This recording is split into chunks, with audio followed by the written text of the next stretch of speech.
नमस्कार, मिथिला मस्जिद में आपका स्वागत है। मैं हूं मनोज और दरभंगा की सबसे बड़ी खबर बता दें, अब जाले विधानसभा छोड़कर सभी जगह महागठबंधन और एनडीए का उम्मीदवार तय हो चुका है। जाले में मामला फंसा हुआ है क्योंकि वहां अब ऋषि मिश्रा की जगह अब एक वहां माइनॉरिटी की बात चल रही है, जिसमें अलीगढ़ विश्वविद्यालय के एक्स प्रेसिडेंट हैं नौशाद अहमद, उनका नाम चल रहा है। तारिक अनवर जो है उनके भी एक दामाद है या उनके रिश्तेदार हैं, उनका नाम चल रहा है। तो दोनों में से तय हो जाएगा, यानी जाले को छोड़ करके दरभंगा के सभी विधानसभा सीटों के महागठबंधन और एनडीए के उम्मीदवार के नाम तय हो गए। अब जरा गौर से सुनिए कौन कौन सा कहां कहां का उम्मीदवार है, ये हम आपको विश्लेषण बताएंगे। सबसे पहले हम बहादुरपुर ले चलते हैं। बहादुरपुर में जो खाद्य उपभोक्ता मंत्री हैं मदन सहनी, वो अब जदयू के उम्मीदवार हैं। पहले गौराबोराम से वो चुनाव लड़ चुके हैं, मंत्री बने, और उनकी इच्छा थी कि वो अपने क्षेत्र गृह क्षेत्र बहादुरपुर से लड़े, तो वहां से वो लड़ रहे हैं।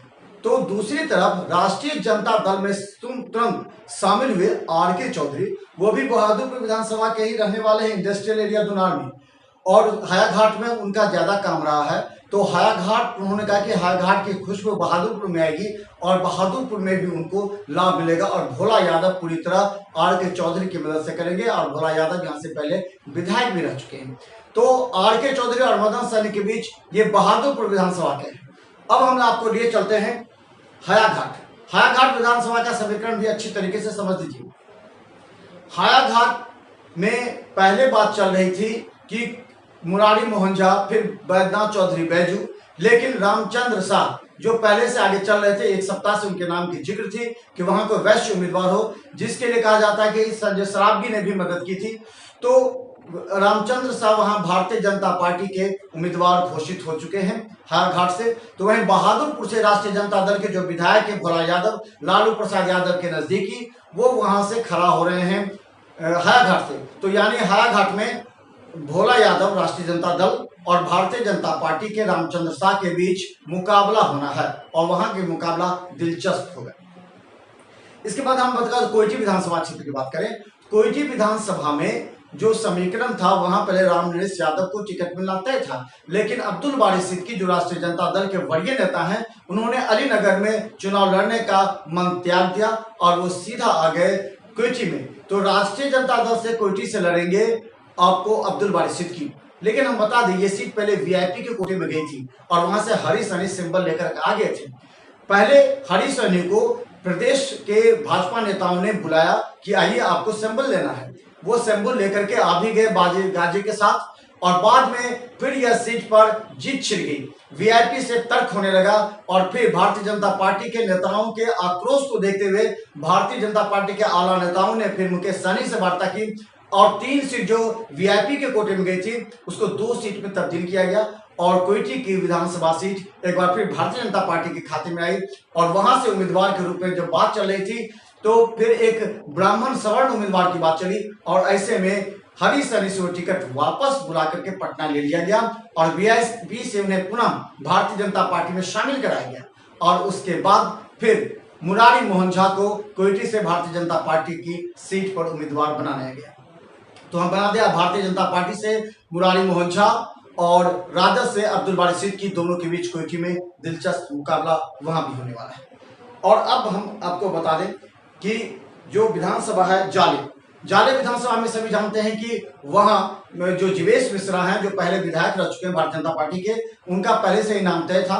लेकिन अभी तक राष्ट्रीय जनता दल पहले करी थी हम लड़ेंगे, फिर बाद में कांग्रेस की सीट गई, वहां से जीवेश मिश्रा जो कांग्रेस में शामिल हुए थे टिकट के लिए, लेकिन बाद में उनका नाम कटता चला गया, क्योंकि महागठबंधन से 2 ब्राह्मण उम्मीदवार के नाम जाने के बाद अब यहाँ से कोई अल्पसंख्यक उम्मीदवार की बात, सोनिया गांधी की जो स्क्रीनिंग कमेटी थी, जो देर रात तक बैठक हुई, उसमें यह तय किया गया कि यहां से कोई अल्पसंख्यक उम्मीदवार होगा, जिसमें 2 के नाम आ रहे हैं जो तारिक अनवर के रिश्तेदार होंगे, और दूसरा जो अलीगढ़ यूनिवर्सिटी में एक्स प्रेसिडेंट थे नौशाद, उनका नाम होगा जाले से। तो यानी बता दें जीवेश मिश्रा भाजपा से तय है, लेकिन कांग्रेस के उम्मीदवार की घोषणा रात तक होगी। इसके अलावा हम बता दें अब वो अलीनगर की जो अलीनगर विधानसभा सीट के बारे में हम आपको बता दें कि अलीनगर से पहले अब्दुल बारी सिद्दीकी राष्ट्रीय जनता दल के पहले वहां से चुनाव में थे। इसके बाद वहां से मिश्री लाल यादव भारतीय जनता पार्टी के टिकट पर चुनाव लड़े थे पिछली बार, लेकिन वो हार गए थे 7,500 वोटों से अब्दुल बारी सिद्दीकी से। तो इस बार अब्दुल बारी सिद्दीकी कोयटी चले आए हैं, तो वहां से राष्ट्रीय जनता दल के विनोद मिश्रा को मिला, वहां से टिकट दिया गया है। तो विनोद मिश्रा पहले कांग्रेस में थे, पहले भाजपा से भी संबंध रखते थे, तो उन्हें वहां से कांग्रेस के जगह अब राष्ट्रीय जनता दल से विनोद मिश्रा को टिकट दिया गया है और भारतीय जनता पार्टी की जगह वीआईपी से मिश्री लाल यादव अलीनगर से चुनाव लड़ रहे हैं। इसके अलावा अब हम बता दें बेनीपुर से में कीर्ति झा आजाद की खूब चली है कांग्रेस में। बता दें कीर्ति आजाद जो पहले भारतीय जनता पार्टी के यहाँ सांसद रह चुके हैं, बाद में वो नाराज होकर कांग्रेस ज्वाइन किए।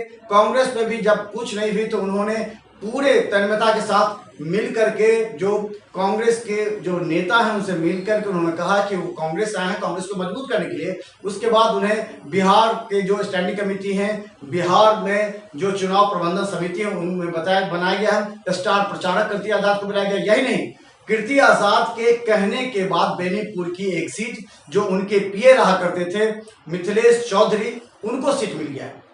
तो बड़ी खबर बता दें कि कांग्रेस से मिथिलेश चौधरी को टिकट मिला है बेनीपुर से। वहीं जदयू से वहां पर जो जदयू के जिला अध्यक्ष है अजय चौधरी और विनय चौधरी, उनको टिकट मिला। वो नीतीश कुमार के खासे करीबी जाने जाते हैं। लेकिन इस विधानसभा क्षेत्र में दिलचस्प मुकाबला इसलिए होगा कि यहाँ अजय चौधरी और मिथिलेश चौधरी के बीच की टक्कर की बात नहीं होगी, लेकिन यहाँ प्रतिष्ठा का सवाल हो जाएगा अब संजय झा जो जल संसाधन मंत्री हैं उनके बीच और कीर्ति झा आजाद के बीच में। अब ये क्षेत्र दोनों के लिए प्रतिष्ठा का विषय बन गया है।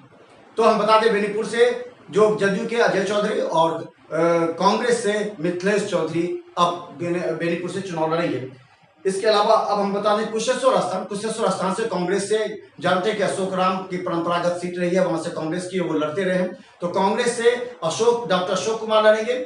वहीं हम बता दें कि जो जदयू से शशि भूषण हजारी वहां से पहले भी जीते हैं, तो शशि भूषण हजारी वहां उम्मीदवार हैं।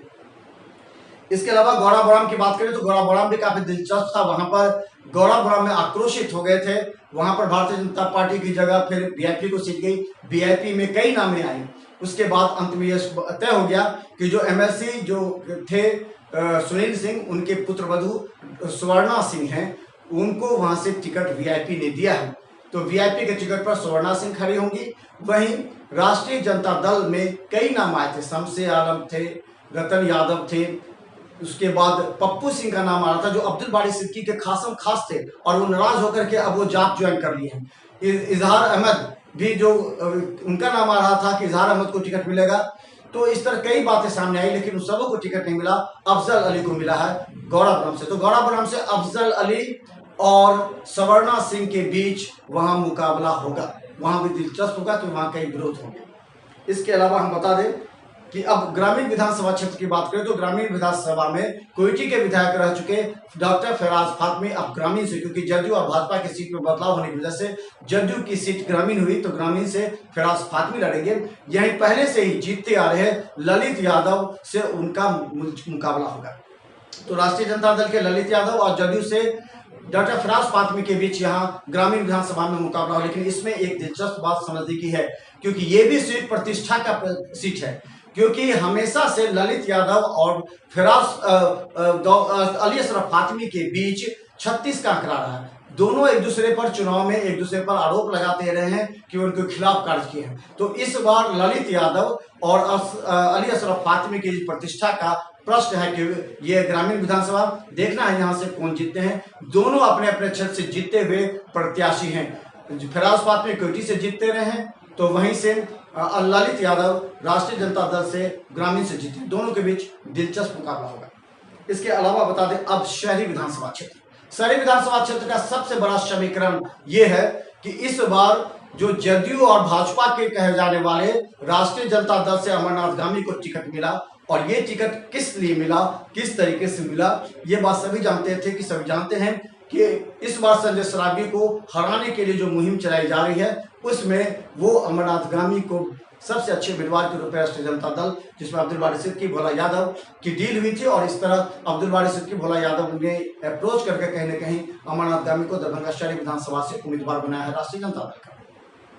तो दूसरी तरफ भारतीय जनता पार्टी की परंपरागत सीट रही है और संजय सरावगी लगातार कार्य करते आ रहे हैं और संजय सरावगी इस क्षेत्र के विधायक है और उन्होंने अपने रीजन में कई सड़क और बड़े बड़े काम भी किए हैं जिसको लेकर के वो मैदान में उतरेंगे। तो संजय सरावगी और अमरनाथ गामी के बीच पहले से 36 का आंकड़ा है और इस बार भी 36 का आंकड़ा रहेगा। तो हम बता दें कि राष्ट्रीय जनता दल से अमरनाथ गामी और भारतीय जनता पार्टी से संजय सरावगी के बीच कड़ा और दिलचस्प मुकाबला होगा, क्योंकि दोनों के बीच जो प्रतिष्ठा का प्रश्न है ये सीट और दोनों के बीच जो पहले से वर्चस्व की लड़ाई थी दरभंगा में, वो इस बार तय हो जाएगा कि दरभंगा में किसका वर्चस्व होगा। तो ये है मिथिला मस्ट न्यूज पर हर बड़ी अपडेट खबर हम आपको दिखाते रहे, देखते रहिए मिथिला मस्ट न्यूज पर। अब हम बताएंगे कि किस विधानसभा में किसका दांव है भारी और कौन से सीट पर किसका प्रतिष्ठा लगा है दांव पर। तो देखते रहिए मिथिला मस्ट न्यूज पर अगली बड़ी खबर। धन्यवाद। YouTube में सब्सक्राइब करना ना भूलें, क्योंकि हम आपको हर अपडेट चुनाव के लिए रखते हैं।